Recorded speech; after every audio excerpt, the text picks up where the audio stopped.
Nitään.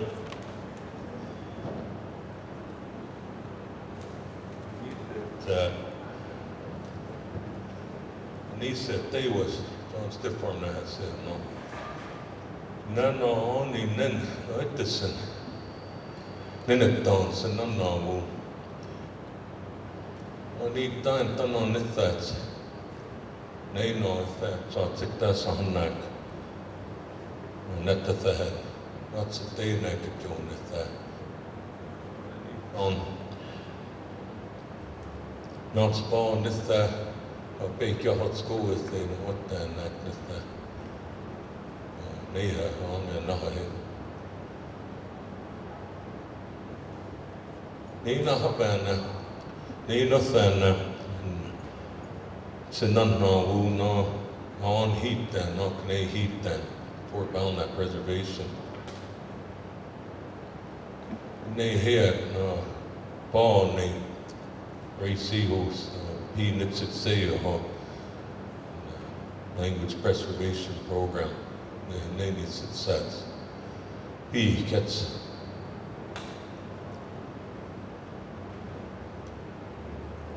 Then sipsän sick päiittään von nahavu. On hiittään vat nahavu. Ne siitä hotsen näet saan näet, mutta taut sinne teinnekin piivottaa ne heijaha tejonaha. Ja se niitä ottaa. Unina noinen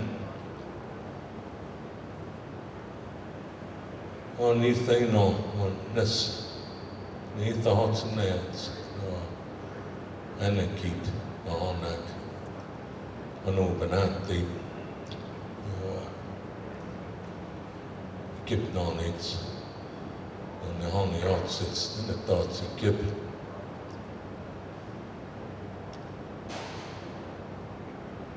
niin ne on piittovu ne etsit pitää piittovu Netsi inekino niin piittovu. My relatives, it's really good to see everyone here today, and want to acknowledge some people here. RAC hosts the Language Preservation Program, all their workers. For what they've done here today, put together for all of us here. You've done a good job. And for all the programs that supported and helped, for the Tribal Council, for everyone supporting this. Thankful to everyone that made the effort to make it here today, to show their support and participate in the way they could for this language summit.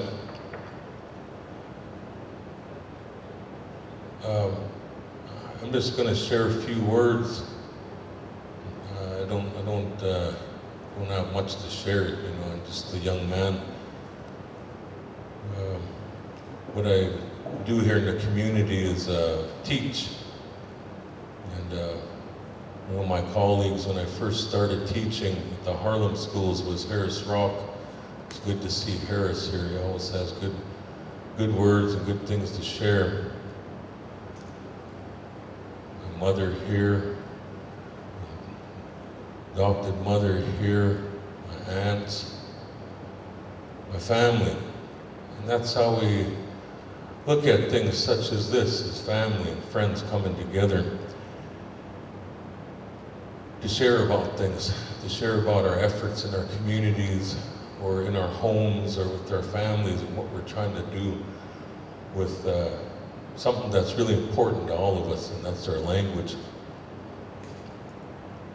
It's really good to hear the words of a lot of people to share what they've done in the past, to what they're doing presently, to what they hope to do. It's good to hear the successes And it's good to hear about the failures, the things that might not have worked. It's good to hear the words of frustration.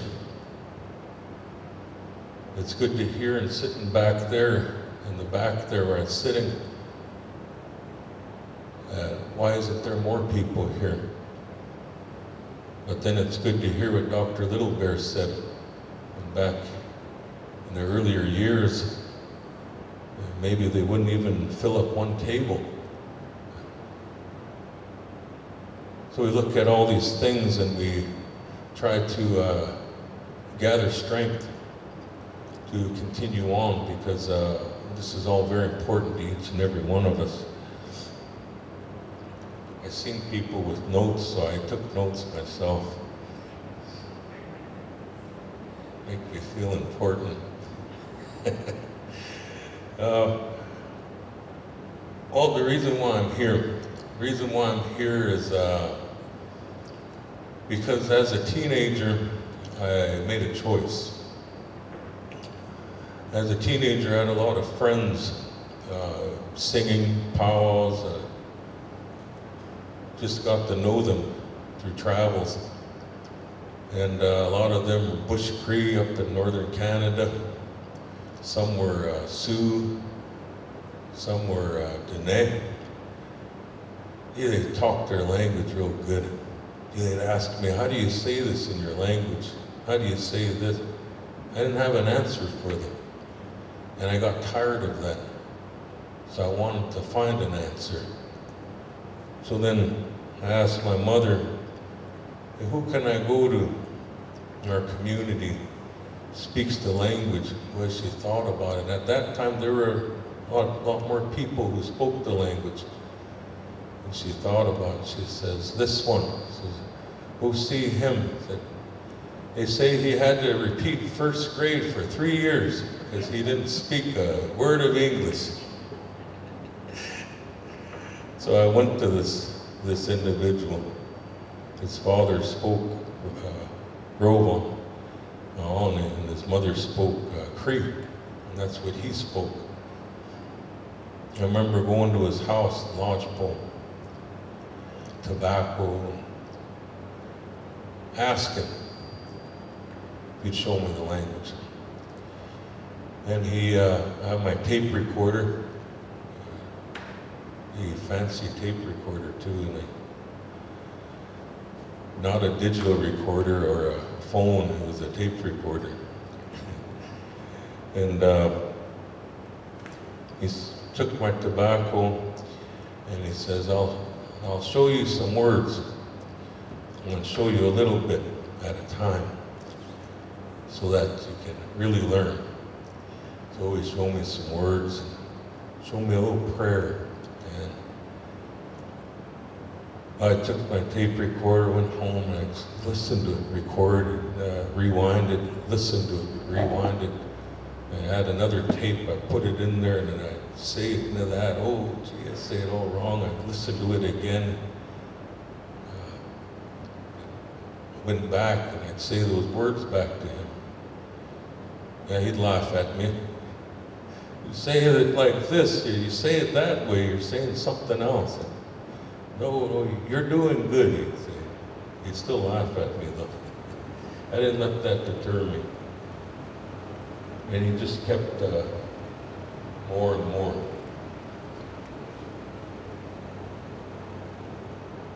Then my later teenage years, that's when I started getting involved in Indian ways and fasting and things like that. So I wanted to know more. How do you say this? How do you say I'm praying? How do you say the ego? How do you say the ego spirit?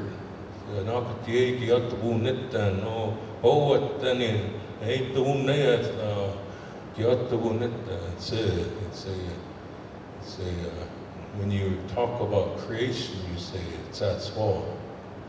That means a false person. A person living on this earth, passed away, made his journey, but now he come back and kind of help someone. Yatwunita, Tsatswa, creation. Nakatiye, Tsatswa, Itanon, Tsatswa. Oh, okay. It's things like that that he was teaching to me and that I was learning. That's the language, along with the educated people call worldview, way of thinking. That's important. It's important that those two aren't separated.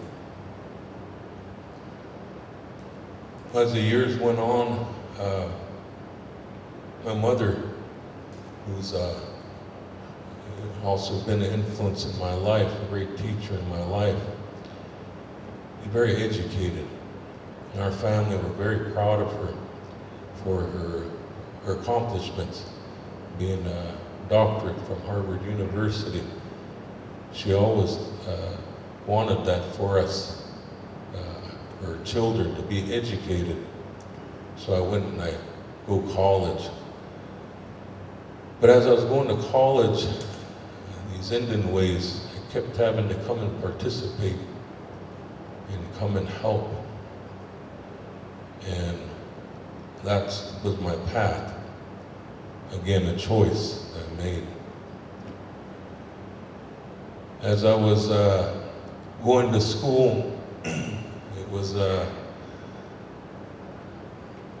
things happen in your path, in your life, that I had ended up having to come back home here. And in that time I was back home, they said Harlem School is looking for a teacher. And the one who was talking to me was saying, first one I thought of was you. He says, they're looking for a long-term commitment. Think about it. And so I thought about it. For about 2 weeks, talked to teachers and former teachers and made my decision. And so that was when I became Class 7 certified. He threw everything at me, just everything he could, and because he wanted to make sure I was ready and prepared. It was at that time, in 2007, that I was first introduced to the Rowan Language Dictionary. I never knew there was a dictionary.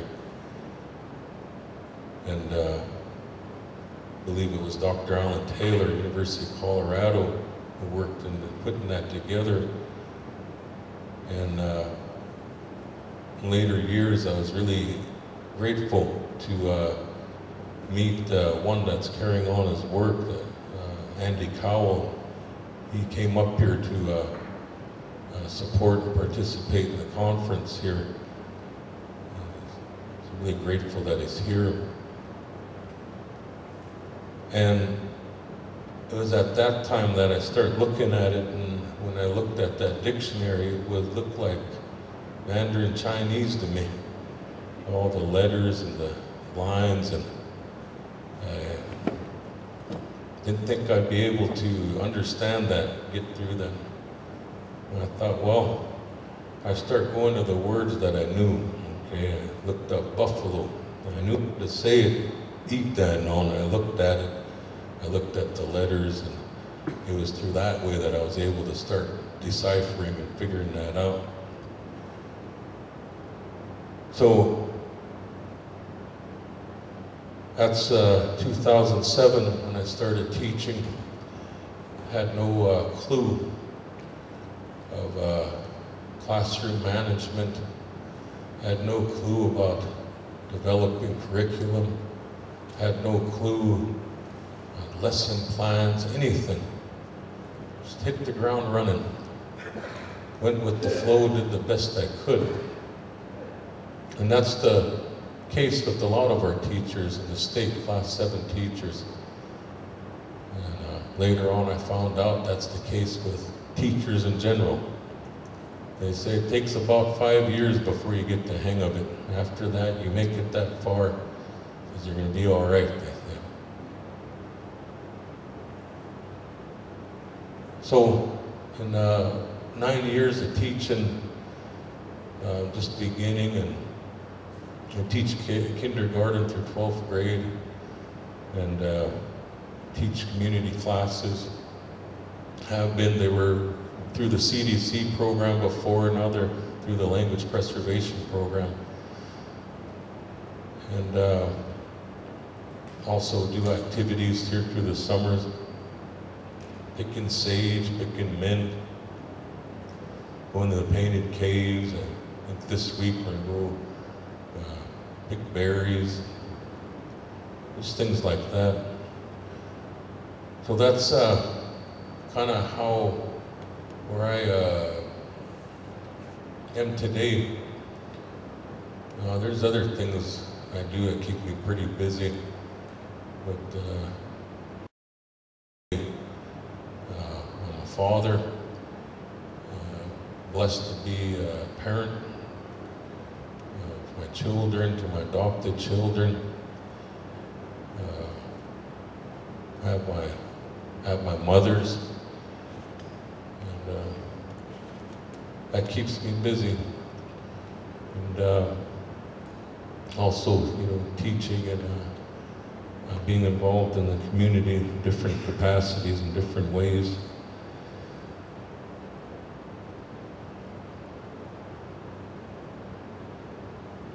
Those are the things that you see, and we've heard from different people. The Emergent School, Sean and Lynette Chandler, they've always done a good job. And wish them many more years of success. Harlem schools with their language programs, the Hayes Lodgepole schools with their language programs, language preservation program.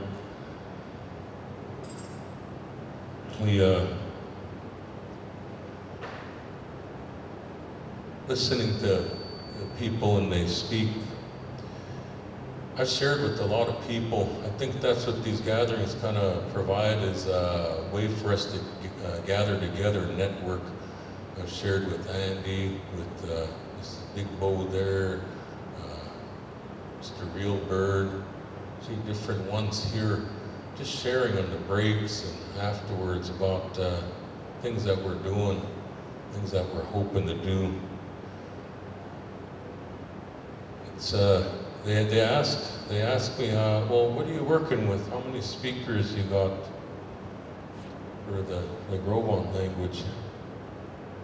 And I'm sitting there and I'm really thinking, Dorothy Kinsey, she's in the care center in Havre, and I couldn't think of anyone else. And that it's kind of a unsettling feeling when Dr. Littlebear, when he said that when we're the elders, who can I go to? And when you realize, yeah, you're the one that has to carry it on. That's a tough feeling. And well, we go with the best that we can. And for me, I'll share an experience. I don't have a doctorate's degree, a master's degree, anything like that. But I'll tell you the experience of when I felt like I got my doctorate's degree. It was during the evening language, community language classes. Getting ready, and that class I was scheduled to teach. So I'm kind of getting ready there, and next thing, ano ba natin? Aaniiih thought, ba unganapsit. Jeez, no man's here, huh? Couple minutes after, Nahoni Otsits comes in. Way back, Nahoni Otsits. Jeez, other old guys here, just sitting front row too. Not long after that, Ness, he kept on me. No, with that, he come in, my uncle, late uncle. They sit front row too. Each of these men I learned from. And why they decided to come to that class that evening at the same time and sit front row was beyond me. I was shaking, I was scared. It was at that time I thought in my mind, I thought, okay, I'm gonna do this. I'm gonna speak on, and if I mess up, I know that they'll let me know right now.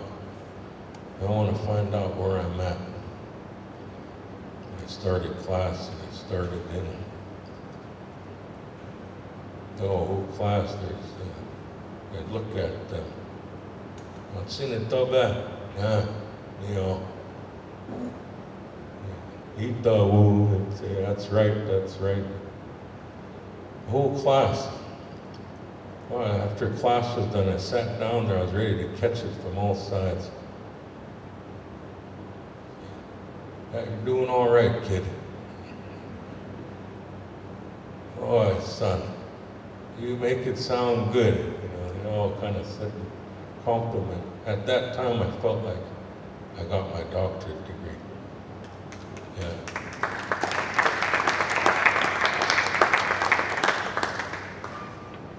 So now, as we go forward, people ask me, are you fluent? I say no. And I say, I'll never be fluent. Because the minute I say I'm fluent, I'm saying I know it all. And when we say we know it all, we stop learning. I use that thinking in all parts of my life. I don't want to know it all. I don't ever want to stop learning. Like the speakers before me said, it's a lifelong journey. Up until the day my teacher passed away, he amazed me and came with phrases and words and everything. And to sweat that one day, he says, no, it's a he does in here, it's my leg, it's asleep. It's paralyzed. It's paralyzed. He had another way to say it. For a long time, my colleague and I, Terry Brocky, we talk on our long drives, wherever we go, powwows, traveling somewhere. When we talk, and for a long time he'd get hung up on how I'd speak, on words I'd say, phrases I'd say. Finally, we're at Three Buttes. Three Buttes is always a place where revelations come, moments of clarity. I don't know why. Maybe it's because it's halfway, you know. It says, how do you say here? And Terry said, Nuiki. Oh, I say, Nuitsi. How would you say, he is singing? I say, Nina Gak. Oh, I say, Nina Gats. How do you say the creator? Oh, it's Bahatik. Oh, I say Bahatis. There it is. We figured it out. He learned from the old lady Teresa, the late Teresa Lambo. I learned from the late Joe Ironman Sr., the late Fred Gaughan, the late Preston Stiffarm. They spoke the man's dialect, the male dialect. He speak the female dialect. And so we were able to figure that out. And for years in the language programs here, people would argue that that's not being said right. You're not saying this right. My grandmother or my grandfather said it this way. But what they failed to recognize is that their grandparents in that time, in that era, the variety of dialects that were between male and female speakers and even between families, they were still able to understand each other. So we were able to figure that out. So these are those are roadblocks that we overcame. And so those are some things that I just wanted to share. That's why I'm sitting up here today, you know, is because of, I guess because of language and what I do with the language.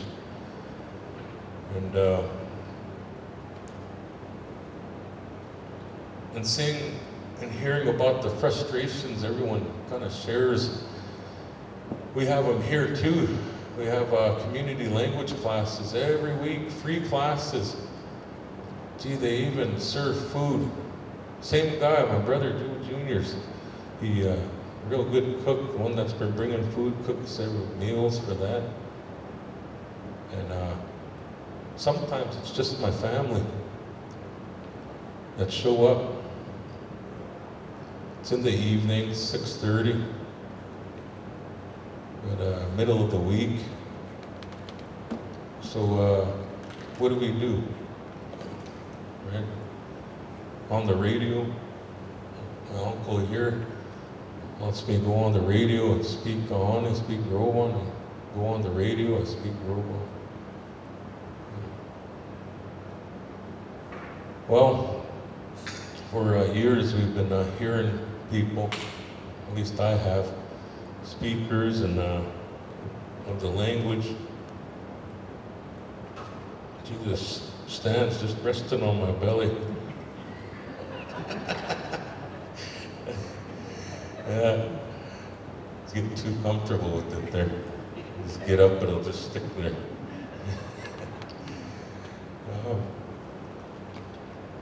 For years I've heard people say, people that work with the language, they said that language, it has to be in the homes. And I've heard that, but it didn't quite sink in till not too long ago, a couple months ago, my mother went down to our relatives in Aaniiih, Rapo country, and oh gee, the food's getting here, I can stop now. No, I'm kidding. Oh, yeah. Just talk until the food gets here. That's what they told me. You know, my mother went down to Wind River Reservation, Rapo country, and she took our 7-year-old daughter with her. And when she was down there, before she got up and spoke, she had my daughter get up and introduce herself, Aaniiih, Rowan. And she recorded it, and she showed me, and I just sat there and I listened to it, and I listened to it again, and I listened to it again. And it wasn't the complexity of what she was saying, it's how she said it. And I told my wife, I told my mother, I said, she has the flow, the rhythm and flow of the language. My little 7-year-old, I talked to them at home and I didn't think they were listening, but they were. And so that's when, you know, that moment of clarity, I got to start speaking to them more. They are hearing, they are getting it. When we learn the language, one of the last hurdles that you get through is learning the rhythm of the language. You know, you'll speak it, but it just won't, something isn't right. When somebody who's a speaker listens to you, just, oh, you're speaking like a white man. Until you get that rhythm and flow. And so that's what made me realize, yes, our language is needed. Okay, I guess it's time to eat.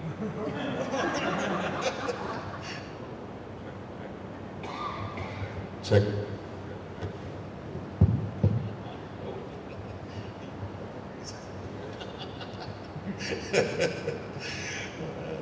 Here's the guy that always used to call for batteries at Powell's. Maynard, didn't it? We need batteries. And because then when our children, when it's spoken in the home now, it's that abstract part of the language that you can't see it, you can't feel it. It's in us. that now my daughters, my girls are going to associate, when they hear the language, they're going to associate it with something of love, security, of comfort. When they speak the language, and if anybody ever criticizes them, oh, they speak in Hindi all the time, knock it off. They'll say, no, my dad, my family speaks this language. Because they speak it, it's something good. Won't be ashamed of it. It's just that little moment of clarity that I had in regards to the language. And what Harris Rock said yesterday, you know, some people just teach it within their family at homes. Well, that's good. That's good. And he says that we should share it. Well, I share it. I share it with every child in this community.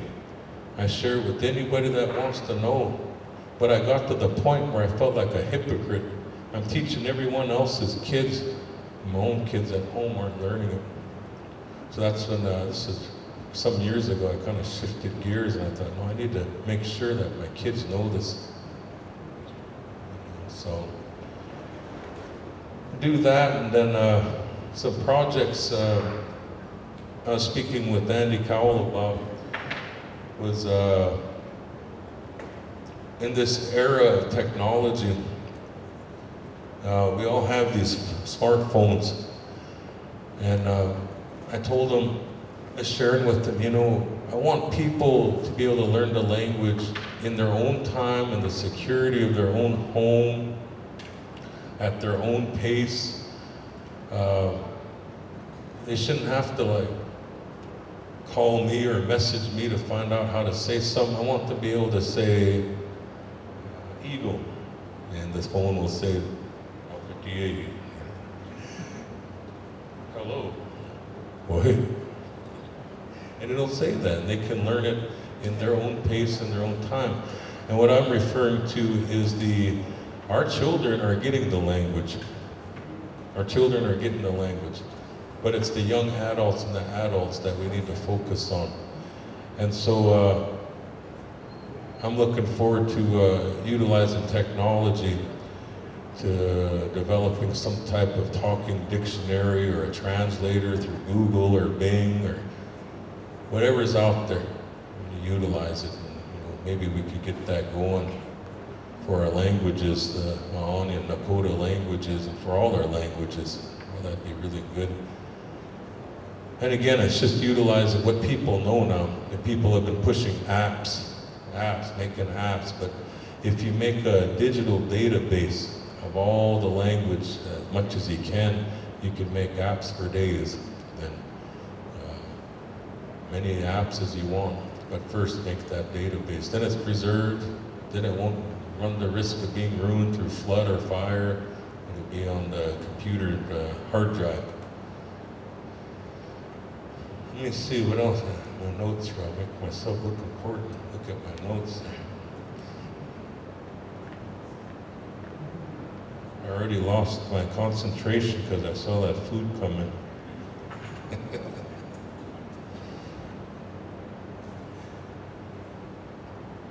The food ready?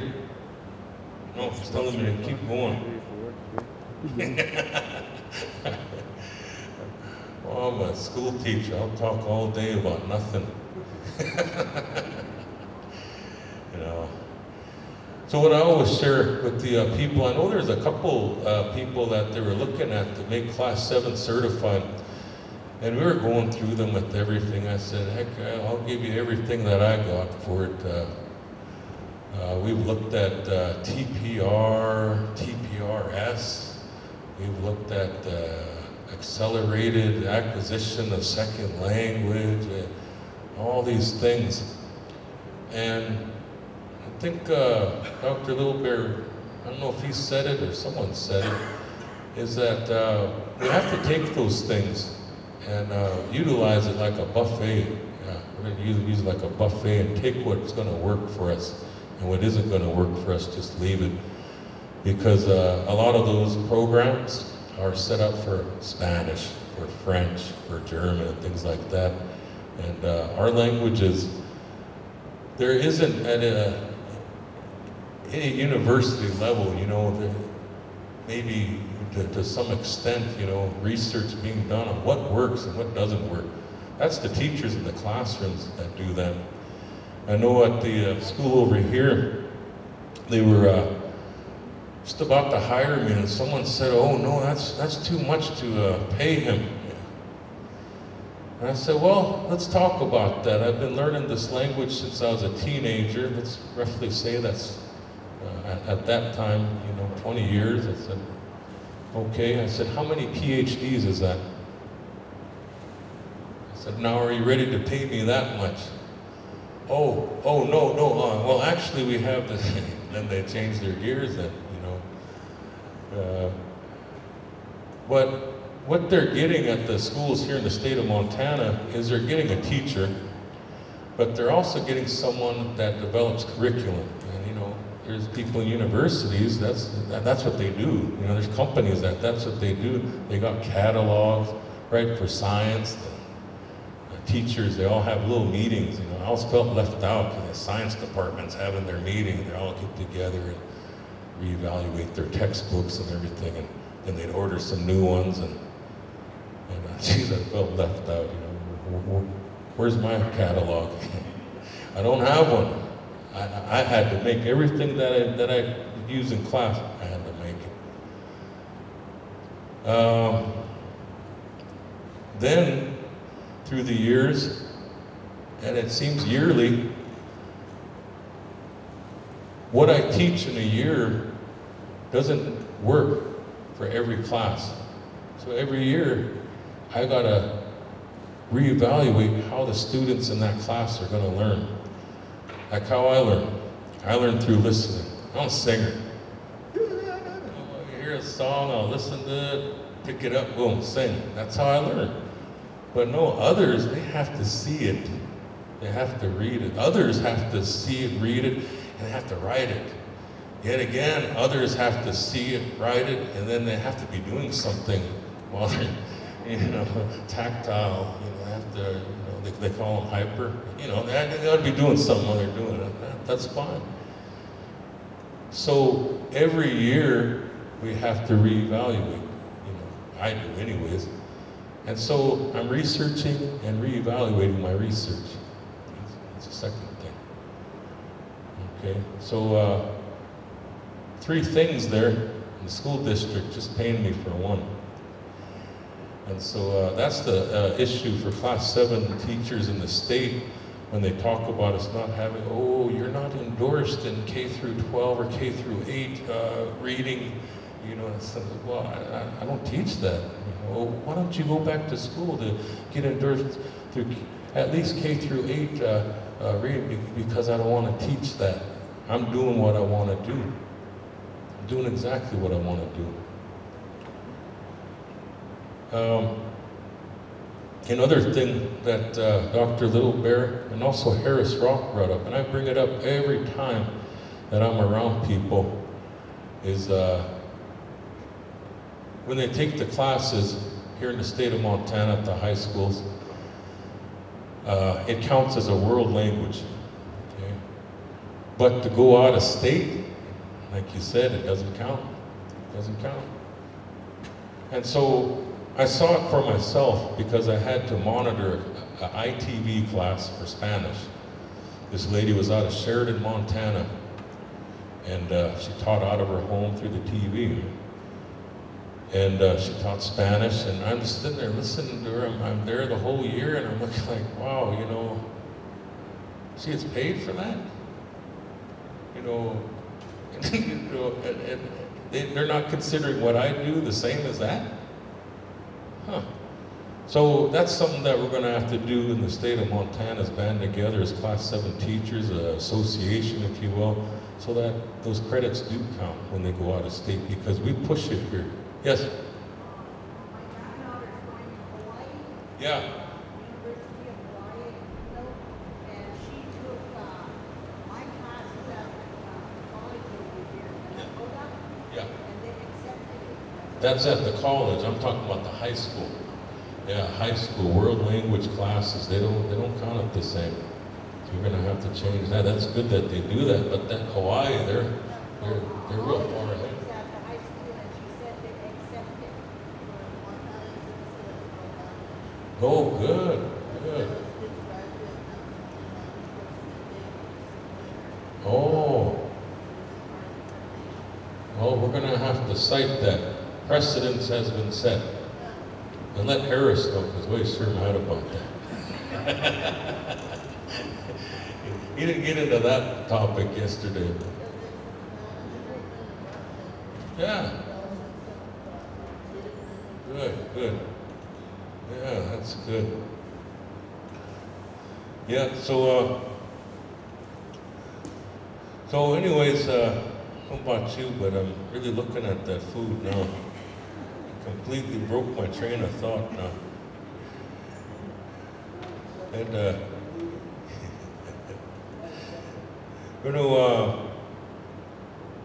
I'm just going to close by acknowledging,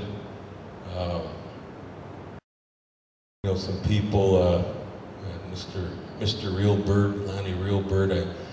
I shared that with him the other day about his, really inspired by his words there at the June conference there in Billings. Sure liked it for him, and really good words. That we should be doing all this ourselves here in our communities. And